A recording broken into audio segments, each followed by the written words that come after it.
I turned to Miss Duffy. "What can I help you with, ma'am?" Her response was tart. "I want to know when I can meet Mrs. Cartwright." "There will be a public interview with her. The schedule will be up on the library's website soon." I regarded her warily.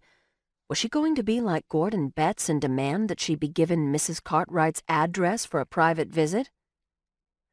"That's not good enough." Ms. Duffy frowned. "I have one of the most extensive collections of Veronica Thane and EBC books of any collector I know, and I want her to sign as many of them as possible." I did my best to suppress my irritation as I answered, "We don't know yet whether Mrs. Cartwright will be able to sign books. I doubt she could sign a whole collection anyway.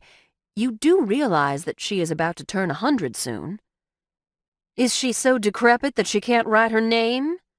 Ms. Duffy glared at me. "If she's strong enough to come and do an interview, then she ought to be able to sign her name." Mrs. Taylor and I exchanged glances. I wondered if she was as appalled at Della Duffy's callous disregard for Mrs. Cartwright as I was. I had a good mind to tell her what I thought of her demands, but generations of good Southern manners made that difficult. Instead, I settled for milder words. "Mrs. Cartwright will be the one to decide that, and we will all have to abide by her wishes. Now, is there anything else I can do for you?" "Obviously not. I guess I'll just have to find EBC on my own. I'll make it worth her while to sign her name as many times as I need."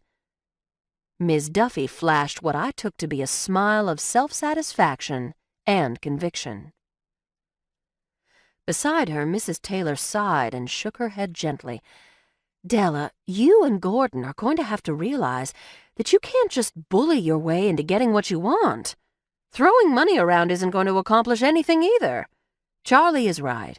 EBC is an old woman, and I can't believe you're truly that blindly selfish."